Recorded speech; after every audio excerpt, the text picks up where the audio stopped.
Good morning, good morning, Network Nation. Welcome back. I am your boy, Ron G, your consult, coming to you live and direct with another one. But it was the 40-40-40 club that we talked about. And I wanted to kind of bring some light to that video a little bit. I don't think I did it the proper justice because there were a lot of moving pieces. But as usual, I wanted to drop one in. Let's get started. Here we go. And one of the things that we definitely wanted to talk about was what we need to do to rectify some of the things that have been plaguing us as a network nation.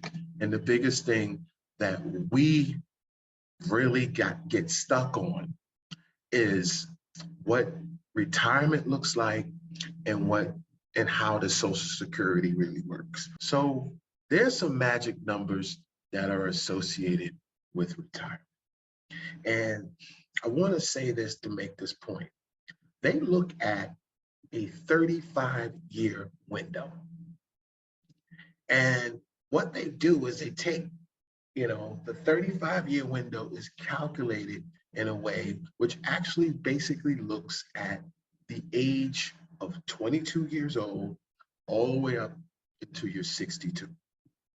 So from the age of 22 to 62. Those are the types, that's the juice that they're looking. Now, not to say that they're not looking at what you made before the age of 22, because you have people like myself that's been working, pretty much ever since I was 14. I was on and off. But yes, by the age of 22, I was pretty much on a consistent job, straightforward at that time. And they look at those years, and then they look at it from those 22 to 62, because technically 62, and for some people are the years that you're first allowed to ask for Social Security benefits, and then it goes on from there. Some people it's 65 based on the year they were born, and some people, like myself, it's actually 67. There will be some years, I think up to like 5 years, and I'm not an expert on this, but I just know the basics. And the reason why I wanted to know the basics is because it would make more sense to me and to my clients when I can explain this is the basics, so this is where you're looking.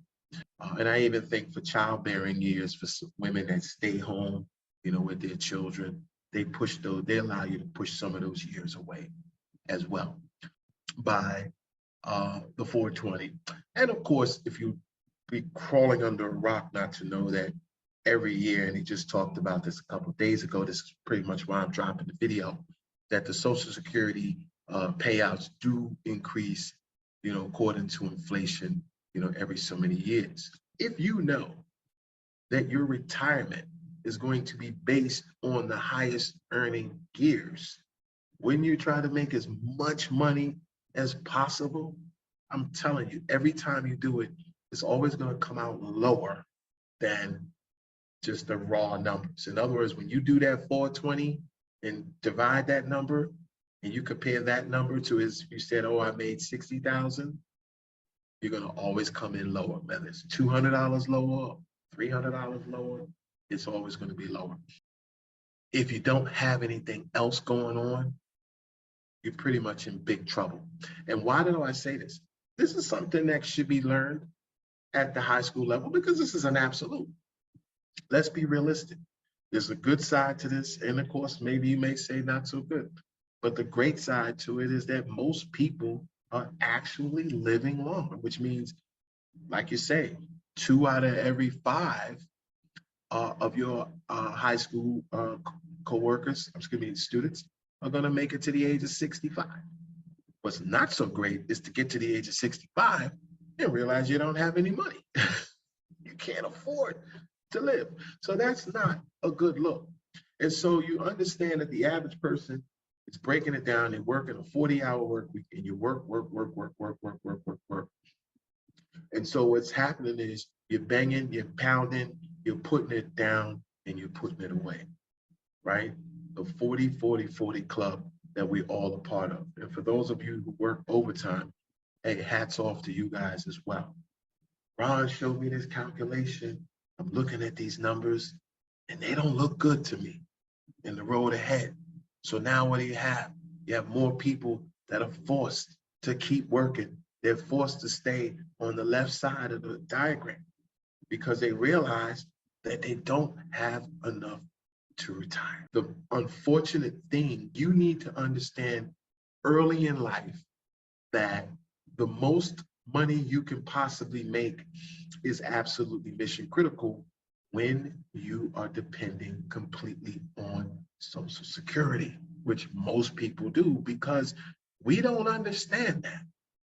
And we shouldn't be 50, 55, 60 years old before we sit down with somebody and they explain to us how our retirement is going to look. If you do not understand and wrap your head around the way the retirement game works early and often, we are setting ourselves up for absolute failure. As a young person, if you're having a rough year financially, you're going to go out and continue to find ways to bring extra money into your house because you have the physical ability to do that, you have the mental wherewithal to do that, and you have what we call time on your side at that moment. But unfortunately, a retired person in their upper late 60s, early 70s does not necessarily have those same assets working for them. So when they wake up one morning and realize there's just not enough money because taxes are eating it, inflation's eating it, right? And let's be honest, there is an inflation formula in the retirement. Don't get me wrong, it is, but it really is just a hamster wheel, guys. And I'm gonna explain why. As the inflations are going up, yeah, and they're bringing you up and giving you these raises to keep you up to speed with inflation. All that is just you still doing this, right? What do you call that? Waiting or waddling, right? Just to keep your head above the water. Why is that so? Well, we know in this country, it's a little different than other countries, like in Asia and certain cultures that take care of their senior audiences, move their families in the guest houses out back or whatever it is, or keep that extra bedroom when the kids move out so that grandma and grandpa can move in. The American system really doesn't work like that. And if you really look at our culture over the last 25 years, how many of you at home listening to this video are still residing in the community of your birth? Or better yet, the community that you graduated high school. How many of y'all are doing it? You understand what I'm saying? So most people are moving away. And what that means is that grandma and grandpa are usually in another state. What that means is that most people will retire alone. They will be struggling to try to make ends meet because unfortunately, our education system has not let us in the room early enough to see what's going on in it. How much of our money are we really keeping in retirement? These two giants at the bottom of my screen are absolute killers. They're assassins to financial value, financial wealth, and income. Between your taxes and your inflation, there's almost no way you can't do anything but this, right? And for all my 401k people out there, I get it. Hey, 401k or whatever, it's not enough, guys. I've talked to people on numerous occasions that have gone to the 401k pot at the end of the road and realized that what they put in is not there. And yeah, we could talk about, well, maybe you could have did this, maybe you could have put more in, and maybe you could have did that. But unfortunately, if you notice on the left side of my page here, I have the 3-letter word called TAX. And when that person pulls that 401k out 5 years from now, 10 years from now, 20 years from now, they're going to be paying the TAX of what that looks like in 20 years. And then once the TAX finishes with them, the IF elation, the INF inflation is going to come and get the rest of it because now you're living in a world in the future where inflation is high. Because what do we know for certain? Everybody within sounds of my voice or video can probably think back 10, 15 years when you walked into a store, bought certain items, whether it's a television, computer, whatever it was, a vehicle, automobile, and you knew how much you generally paid when you walked out of that store. Ask yourself a question.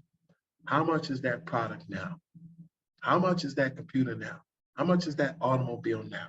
How much is that house that you liked 5 years ago? How much is it to buy a house now? And you already know the answer. So between the taxes and the inflation, your 40-hour work week, your 40 years of accumulation, and again, they're only using the top 35, you can clearly see we're in trouble. Even with a 401k, unfortunately, it just doesn't get the job done because it's not going to be the amount of money that we thought it would be because of these two factors below. The most important thing is to understand where you are and where you need to be.